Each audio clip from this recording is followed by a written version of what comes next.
Okay, well, thanks for being here. I don't know if this is actually working that well. If you can't hear in the back now, this is just a microphone. Let's put that down.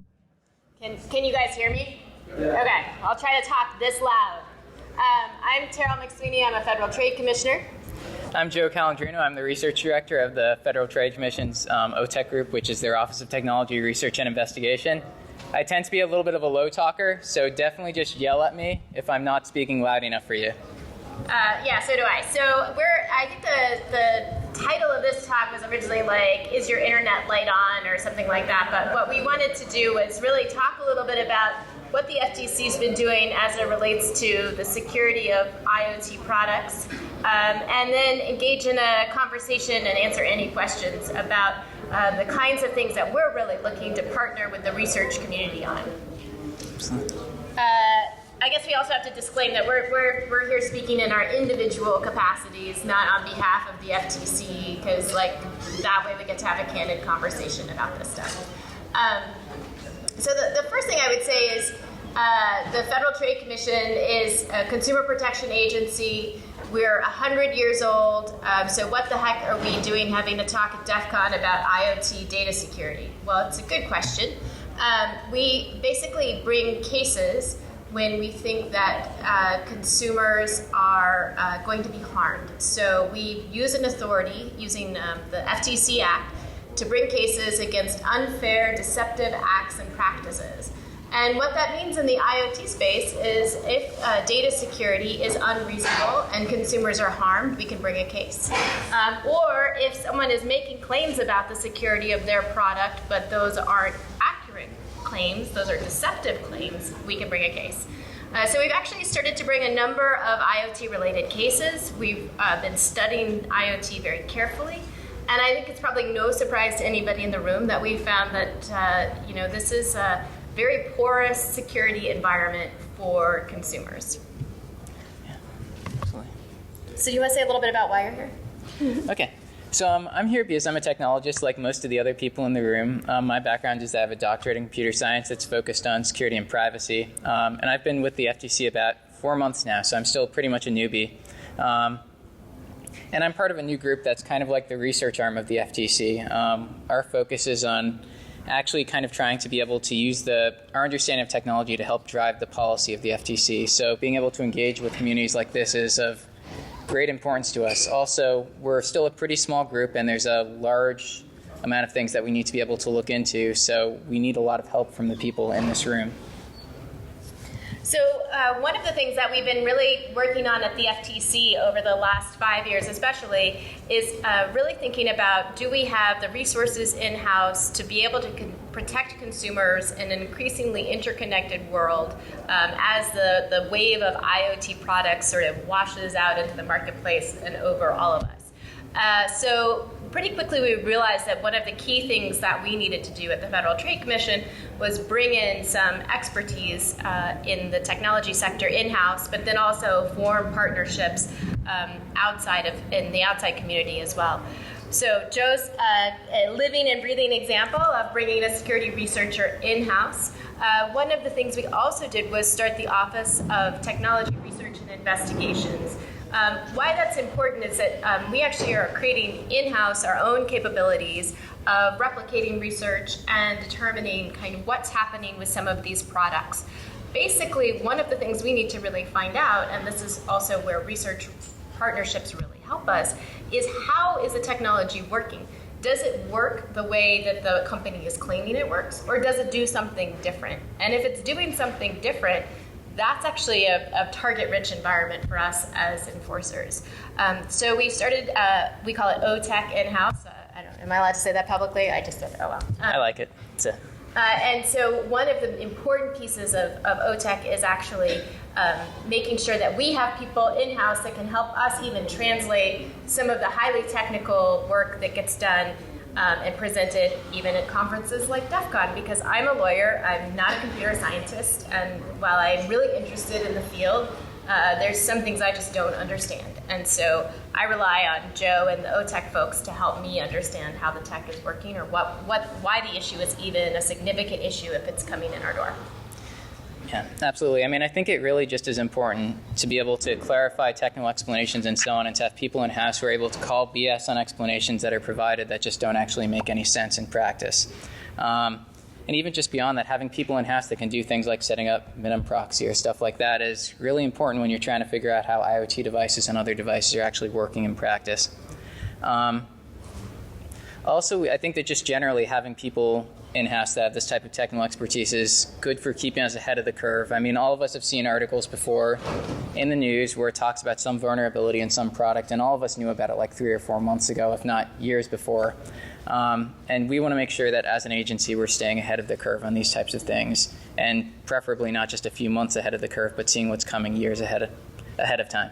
So when we're thinking about bringing an actual enforcement action against an IoT product, say it's something that's vulnerable or it's having some sort of privacy implication that is not clear to consumers or is the opposite of what the company is representing the thing actually does, we look for those cases in a variety of ways. We get them from media reports, we get them from actual complaints that are filed in our complaint database system, and we get them from researchers. One of the things that happens when we see research that's interesting, or sometimes people bring it to us, is that then we can engage with it and try to understand it. Now, it's a little bit of a black box, so I thought maybe you could talk a little bit about kind of what that's like when research comes in the door and how we handle it.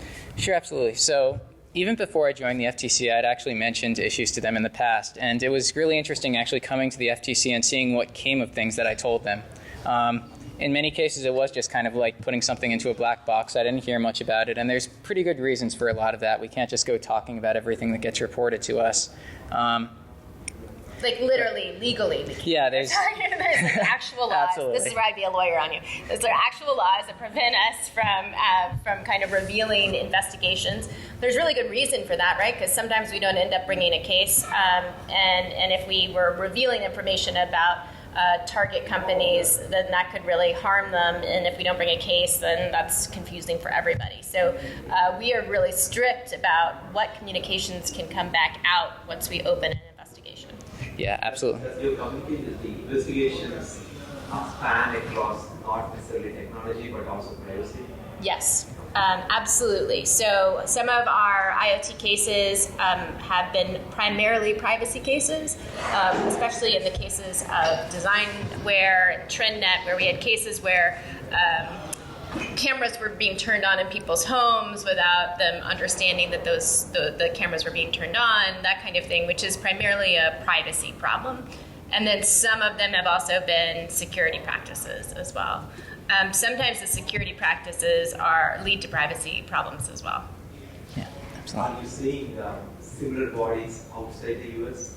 And are you trying to collaborate with them? Yes, so we actually have agreements with a number of consumer protection enforcers around the world that allow us to cooperate with them through various mechanisms. The FTC has really been a bit ahead of really other consumer protection agencies, not just in the US, but around the world, because we've been bringing privacy and data security cases basically for the last 25 years. It started with concerns consumers were having buying things on the World Wide Web, and now has expanded as things are increasingly interconnected in our daily lives. So we've been doing this work for a really long time, and one of the things that I've really found as I go around the world talking with other enforcers that we work with is that they're very interested in the work that we've been doing and how they can replicate it in their own agencies. And the first thing I tell them is get technologists, find ways to build relationships with them and bring them into your organization, because you need to understand the tech. Yeah, and this is something that we really do want to do. Just over this past summer, we had a Safe Web Fellow from the French Data Protection Authority spend several months with us, and it was a fantastic experience kind of seeing how he was looking at issues and sharing how we look at issues. Any guidance you're providing to the companies or inside the US to how to operate outside? So we do a couple of things. We provide a huge amount of business education. We're not just an enforcement agency. We have our Start with Security initiative. We put out a guide about our privacy cases. So we put out a lot of business-facing information about when we're bringing cases and why we're doing that and what the best practices are that we would like to see industry to adopt. And then we make that publicly available around the world. I think we are trying to forge kind of a more collaborative environment. I find that a lot of agencies and other places are very new to this work, and one thing that's really different about the U.S. System here is that we are really in this country. We don't have comprehensive privacy laws. We don't have comprehensive data security laws. Now we do have laws. They're sector. They're based on the kind of information. For example, Gramm-Leach-Bliley for financial information, HIPAA for health information. But it's a very sector-based approach. And then we have this generalist consumer protection enforcement authority to protect consumers from all these other things. And many other countries adopt a different model, which is a more regulatory approach at the outset. And it's less enforcement based on the back end. So it's sometimes translating an enforcement-based approach to these challenges to protect consumers into an environment that's more like a regulatory approach.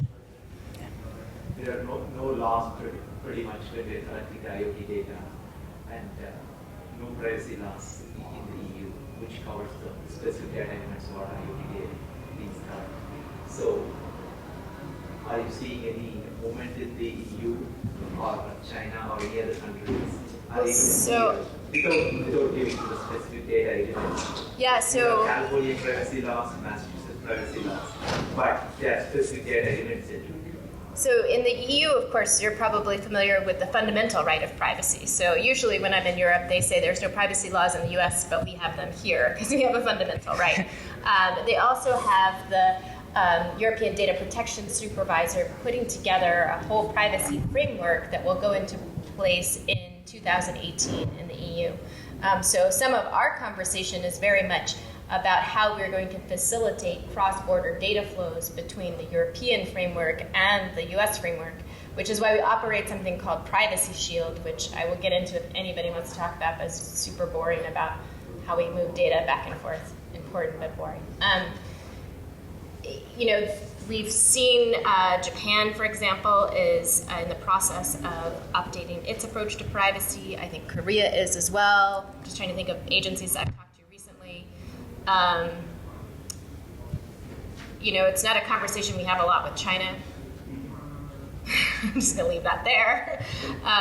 And I think that it's certainly, when we think of our ASEAN partners, one that we're very engaged in around Asia. Yeah. And I should also note that this is supposed to be basically an open dialogue, so yeah, so we're dialoguing. Yeah. That was good. Let's keep dialoguing. Are you interested in 5G things? No, thank you for the question. So the question is, are you interested only in IoT things or all things? So we're an IoT Village, which is why I'm talking a lot about the IoT. But we actually, the bulk of our data security and privacy cases deal with probably software and platforms more so than strictly IoT. But that's just partly a function of the fact that IoT is relatively new, I think. And we have a much longer history of dealing with websites and that kind of thing. We are also a broad consumer protection enforcer, so we work on all kinds of consumer frauds. We also police advertising practices, children's privacy online, so we handle a whole range of different kinds of issues. Yeah, and you can get some sense for the diversity of issues that we care about even by virtue of the workshops that we have coming up in the fall. We have ones that relate to ransomware, to drones, to disclosures, which are going to be a big deal on IoT devices, to things like how fraud and other things affect different communities with the changing demographics in this country. Smart TVs. Smart TVs, yeah, that's another big one. And we even have a general sort of privacy con that's going to be going on in January that I would encourage people to submit work to. And that also kind of emphasizes why we need the people in this room. For instance, we have people looking into smart TVs and trying to figure out exactly who they're communicating with and what they're communicating. And that can be really tricky when you're dealing with fairly locked down devices where you can't actually see the communication directly. And we need the skills of people. And even if we had a lot of people ourselves with the skills to actually try to figure this out, there are so many different devices out there, and keeping tabs on everything really does require relationships with quite a few people beyond just our own agency. We've also, this year, we brought a routers case involving the lack of security in routers. I mean, I think that's going to continue to be an area of interest for us. We are also looking at fintech issues as well, so it gets a little bit outside of simply privacy issues, but we see a whole range of different consumer protection related issues coming up in a variety of different sectors right now. Any IoT safety products?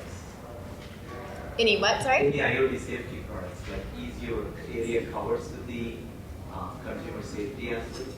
No, we don't do safety. So we protect consumers sort of generally from frauds and deceptions, from making unauthorized payments, that kind of thing, from advertising fraud. But we actually have a separate commission in the U.S. government that does consumer product safety.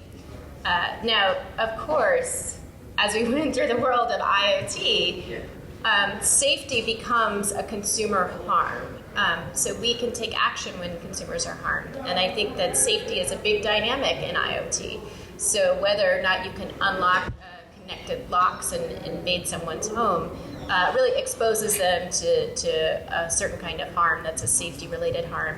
Car hacking, the security of cars exposes people to privacy harms, but also safety harms. And certainly in that space, we're aware of these concepts, and for us, it's the harm. But we don't test for whether the product is safe. That's the Consumer Product Safety Commission. Yeah. And there also can be deception issues possibly there too, like even all the health apps that make certain claims about what they can do if you don't actually have the science to back it up. Even though we don't typically get into health quite as much overall, that would be an area that we might get into. Are there technologists there in the safety board who knows about IoT? We are having a lot of difficulties from working in the safety board trying to make them understand how IoT products work. We can take the discussion offline. The long and short of it is I don't work so closely with the Consumer Product Safety Commission to know exactly how they're handling the technology issues. One of the things that we're really doing with a bunch of the other government regulators that have that kind of overlapping interests, so if DOT and FAA are looking at drones and cars, the FDA is looking at medical devices, we partner with them when we're thinking about the privacy and data security implications of those products and try to make sure that they have the information that we have about how those products are functioning, because some of these older agencies are confronting these issues for really the first time, right? So the automobile industry, for example, we have a very long history of an expert regulator that's handling the safety of automobiles, but it has to get very fast now about the safety of the computers that are driving the automobiles, right? And that's like a whole new world. Sorry, there's a bunch of questions. How about in the back first? All right, sorry, I was actually talking to you, sir, in the vest. Can you speak a little bit more about the router implementation? I don't know if you've got ongoing litigation there, but how does it speak to the expectation of security in the router? What the expectation of So this is, the question is, can you talk a little bit more about the router case and kind of the expectation around it and maybe what we're hoping to achieve? Do you want to start with it, or? Okay, so the router case, I can give a brief description of my memory of the case. So I don't actually have it all in my mind. I've only been with the FTC for a fairly short period, so my recollection of all of our cases is still growing. But my understanding was that it was an ASUS consumer or ASUS provided routers, or rather ASUS tech. And those routers had in them a number of deficiencies that would enable somebody to be able to access things like consumer storage, as well as potentially even do things like change sort of the DNS mappings and so on. And those deficiencies had been there for quite a while, and people even had reported them to the company, and the company had not taken any action and didn't have a program in place to be able to respond to those types of reports. So in terms of what actually the standards would be in that case, I would say that those were fairly clear harms, I think. They didn't have, one of the things that really jumped out to me as being unreasonable security practice is the fact that they had known, widely reported vulnerabilities that were pretty problematic and were very, very slow or didn't respond at all to them. They were also running some they were adding some offerings to the router package, claiming that they were using the best encryption possible, but not properly configuring the encryption, which is a big red flag, I think, as well, when you're making that kind of marketing claim about configuring your encryption, like, do it properly, right?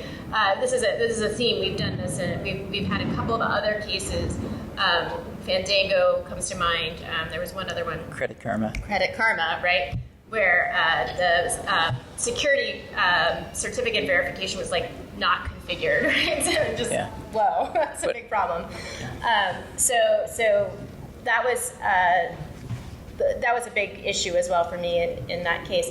Now, as you point out, routers are maybe the consumer's like gateway into their home network. So protecting them adequately and trying to make sure that we're in an environment where the data security practices of the folks that are making those routers are good is a really big priority for the FTC. And so we've been looking very carefully at some of these different consumer offerings and trying to understand some of the problems that we're seeing.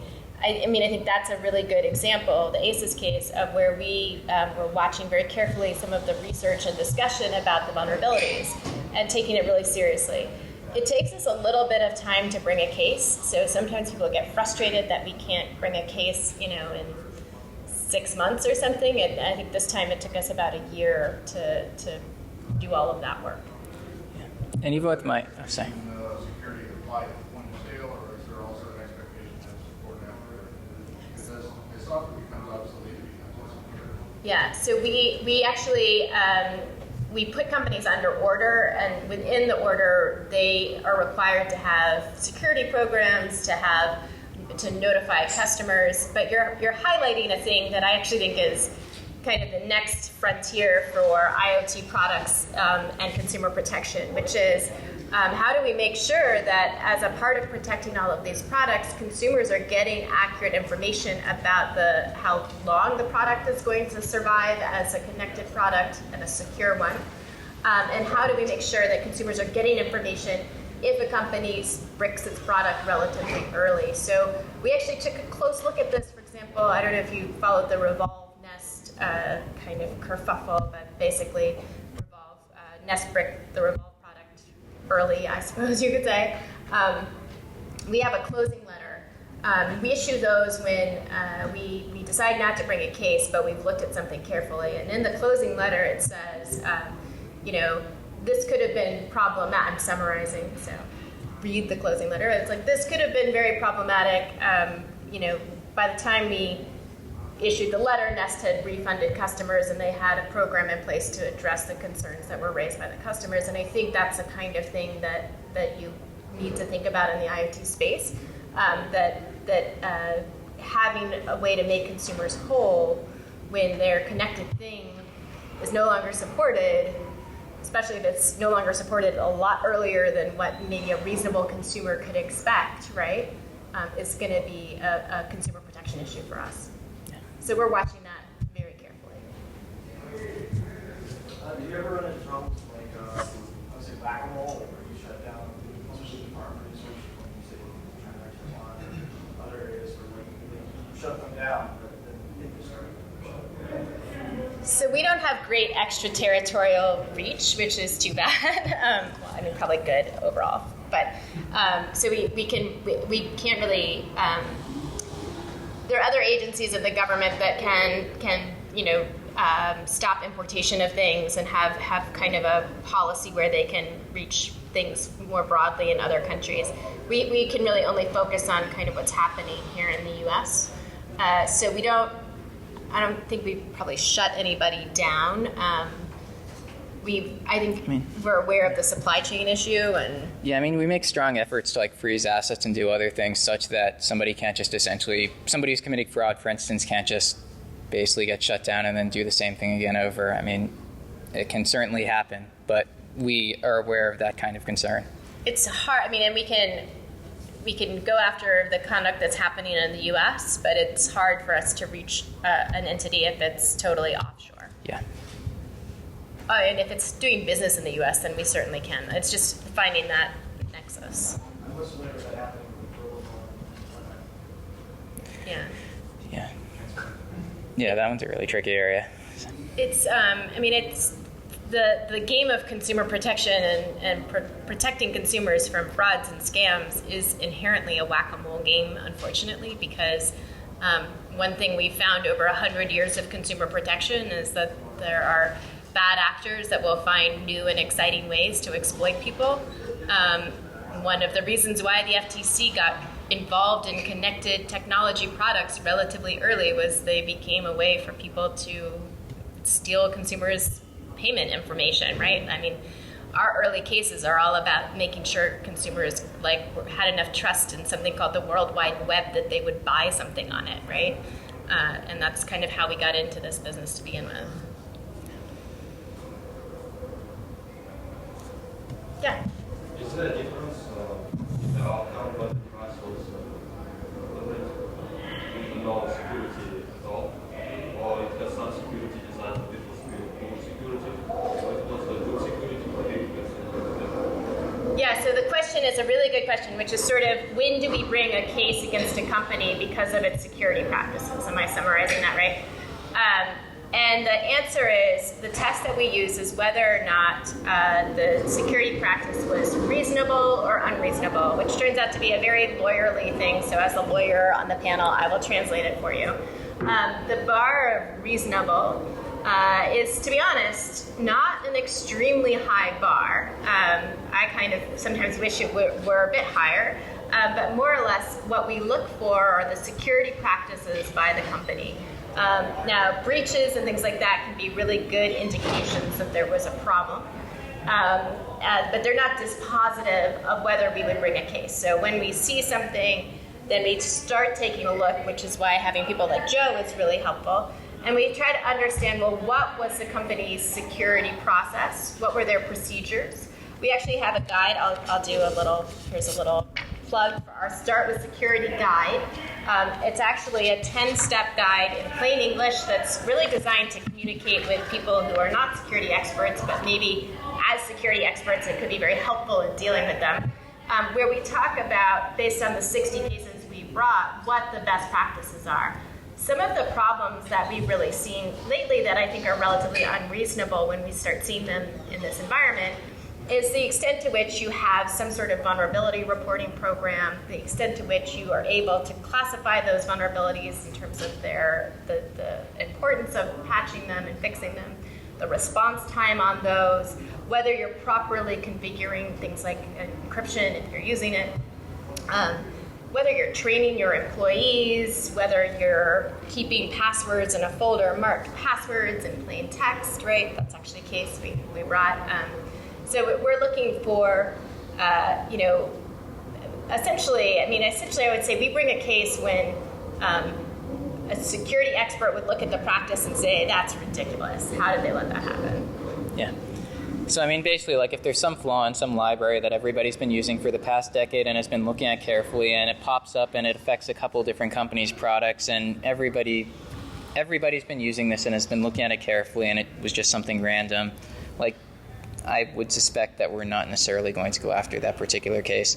But also, one thing that's worth noting is that what's reasonable might actually evolve over time, which is part of the reason why we actually are trying to give guidance to companies so that they can figure out what is reasonable even as things evolve.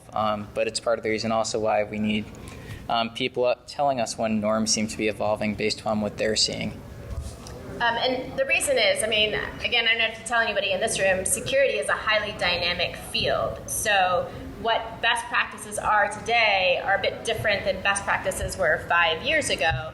We don't expect people to have perfect security, but what we're looking for is reasonable security and what's reasonable given kind of what we know and where we are in the field.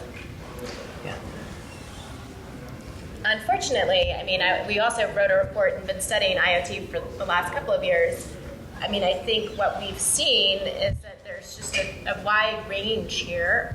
Some companies with relatively mature security systems and concepts and procedures in entering this space, and then some companies that have never thought about it, have been making relatively dumb things, and they're making them connected, and they bring them to market, and they still haven't really thought about it. Yeah. that's problematic. And it's a tricky area too, because there are a lot of sort of mom and pop type shops essentially that are creating their own new IoT devices and don't really have as much experience with security. And this is somewhere where, once again, I keep on pointing this back to the people in the room, but people in this room also can play a role in terms of helping to build platforms and so on that help for people that might not necessarily have as much security expertise do things correctly. Yeah.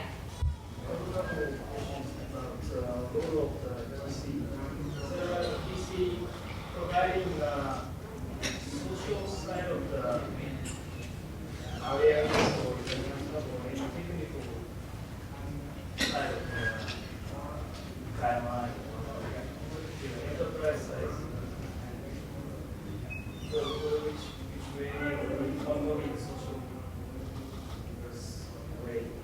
So I think the question is are we kind of providing guidance at the enterprise level or in the sort of business to business market, right? Yeah. Versus simply just a technically something. yeah. So one of the questions that commonly comes up in the business to business space is how accountable are you for your subcontractors and their security practices? And one of the things that I think we've been really clear about is that actually you're going to be fairly accountable for those practices. So the security issues for us at the enterprise level tend to deal more in that space, I would say. I don't know. Yeah, I would think so. I mean, it also is worth noting that we are consumer focused in the end. So like something that doesn't necessarily have an impact on a consumer, Yeah. we're a little bit less likely to get directly into. And also, if you're looking for sort of whether we have very specific technical expertise, one thing that I'm reluctant to do would be for us to give very, very low level, like you should have a certain setting in a certain file or use a certain specific language for doing something, because, I mean, that would be somewhat constraining on business, and we're not here to try to stifle what people are doing. Right. So, I mean, another way that we say that, especially in the policy debate, is we say, look, it's important to be tech neutral about the advice we're giving because this is such a dynamic field. So we're talking about the processes and procedures that we think are the right ones to have, but we're not dictating what kind of tech is the right thing because, I think that's just not our role. Are you providing any consumer side supporting service, or is there any Sure. So in terms of consumer side supporting service, we run a number of websites and put materials together for consumers. The biggest thing that we provide consumers, I think, probably is our idtheft.gov website, where we have a one-stop process for remediating identity theft issues, and it's actually tailored with a flow chart so that people can deal with whatever specific identity theft related kind of problem they're having and then get the right information about how to remediate it. And a lot of it's automated to make that an easier process for people.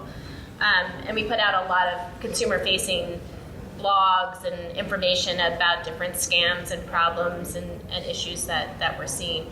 One thing that we lack, and I've actually was really psyched to see Mejja's presentation this morning, is a good way of providing easy consumer-friendly information about the risk associated with the product or the level of security of it, right? So right now in the marketplace, especially in the IoT marketplace, most consumers don't really have a metric by which they can evaluate whether this baby monitor is more secure than this baby monitor and factor that into their choice when they're buying the product. So one of the things I'd really like to see is more and better availability of that kind of thing so that consumers have a chance to literally, affect demand based on the security of the product as well. Right now, that's very, very opaque to consumers. They have almost no way of knowing how good the security is of a connected product. What about like a 911 call receiving that help desk? Yeah. We don't provide. We accept consumer complaint information, but we don't have like a call center that takes we have a call center that takes the complaint, but we don't have like a response. How do you think about data ownership?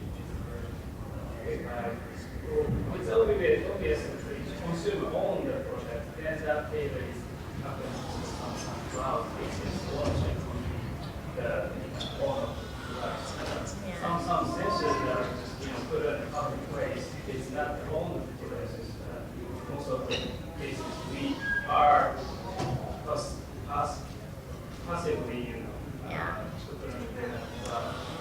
So this is a great question. It's what is the view of whether the consumer owns their data, and this is actually like a huge topic of debate around the world right now, and it gets really to this core problem of how much notice and choice should people have when their data is being kind of consumed, taken up in different spaces. In the U.S., for example, you can passively gather information about people. There isn't actually a restriction on that, except for children if you're marketing to them, I guess. Yeah. And so that would actually require a law change, really. But one of the things that we have done when that's happening is make sure that if the company is making promises about the kinds of choices they're going to offer consumers, that they live up to them. So we have a case against a company called Nomi that was retailers were using to gather location information about people and just understand where their customers were. But they said, look, we'll provide an opt-out in the retail location that are using this, which they didn't do. And so we said, look, you can't say you're going to provide an opt-out and notice to people and then not offer it. And so that was deception for us. But it's important to note that in the U.S., at least, the existence of that technology and the use of it does not require some sort of positive opt-in for the consumers. It's an interesting question. I mean, on the one hand, you want the innovation, you want the smart cities, you want all of the ability to have all of that work really well. And on the other hand, you want consumers to have some control and choice.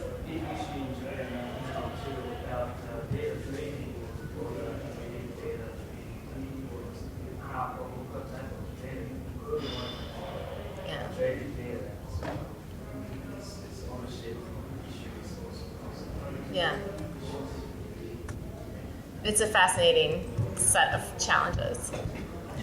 We've also been looking at cross-device tracking as well, and how that's working because I think there's a lot of interesting tech that's about making sure that advertisers can know it's you on a number of platforms, right? And the extent to which that how that's operating is a thing that's interesting to us. Yeah. So I think we're like 2 minutes away. Any last questions? Let's see, I have one and then two, and I'll do them fast. Can you do anything to all devices that are widespread, not designed maybe 10 or 20 years ago, but for example, payment terminals, where you have a credit card and people. They're everywhere, but you cannot replace them. Do you want to take that one? I'm sorry, I didn't get it clear. So you're talking about when there's a widespread vulnerability in something, but it's really hard to replace them. I didn't quite hear the last part of it. Yes, I'm talking about hardware, about devices that are used everywhere, they're widespread, but they're very old, and you cannot update the software. So you have to replace the whole device to make it safe. What can we do about this game? I mean, I think it would even depend upon what the consumer's expectation was of the product at that point. Like if you have like a device if you have a 30-year-old device in your home and you find out that it has an insecure, or that essentially the firmware in it was insecure or something else like that, it would be challenging actually to figure out exactly what the right thing would be to do in that case in particular. Because the company might not even be around anymore. This is part of the reason why I think it is actually useful where at the time when a consumer potentially is purchasing a product to have some idea about what they can expect in terms of support and so on going on from the product. So at the time when I purchase a product, I know that maybe 10 years from now, this product might just be essentially bricked, or I will need to get rid of it and patches will no longer be provided. But essentially the more that the consumer knows, the less likely that we are to get into a position like that. Sorry, and you had a question, then we'll wrap up. So you mentioned vulnerability reporting programs. So is that pretty important as far as if an IoT company doesn't have that? Is that something that's red flag or something they should be concerned about? I I would put it right up there on like my top 5 like good security hygiene practices, right? Some mechanism. I mean, I'm not saying everybody has to have a bounty program, although I think they're awesome because crowdsourcing is a really good thing to do. But having some mechanism to get the reports in and then respond to them is sort of basic, and it's really important. I don't know. Yeah, I mean, I could imagine there being like a fairly new, for instance, website or something else where they just have some general contact information. But if somebody says, listen, your site's leaking social security numbers left and right or something else, and you contact that email address, I would expect there to be some sort of a prompt response. So there should at least be some way of getting in touch if there's something wrong with your product. And I think that with IoT devices, it seems pretty reasonable to me to expect that there's some way of getting in touch, especially if you're dealing with things that are sensitive enough that somebody might need to get in touch with you quickly. So thanks a lot for coming to our talk. We're happy to continue to answer any questions that remain.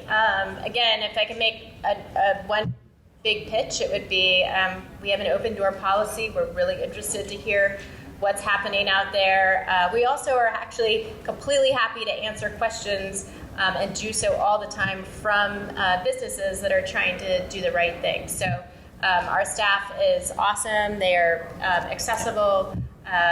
We could have put up a slide, I guess. I'm on Twitter at Team McSweeny FTC. You're I'm in plain text. at in plain text, Yep. right?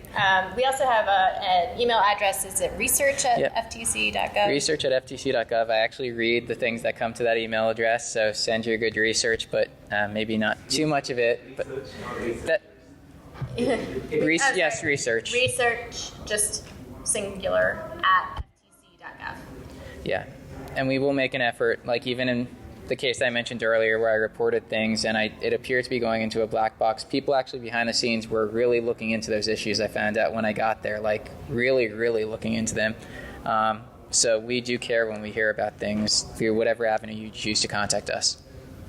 And sometimes, the resolution of them is that we open an investigation, we go look very carefully, we decide we don't have enough to bring a case, but in the meantime, the fact that we've opened the investigation and the company is having to look at itself very carefully through that process actually effectuates change as well. So sometimes if the research doesn't end up in an actual case, then it may very well influence our ability to open the investigation, which may in turn result in really good changes for consumers, which is everybody's goal. So. All right, well, thanks very much. Appreciate your time.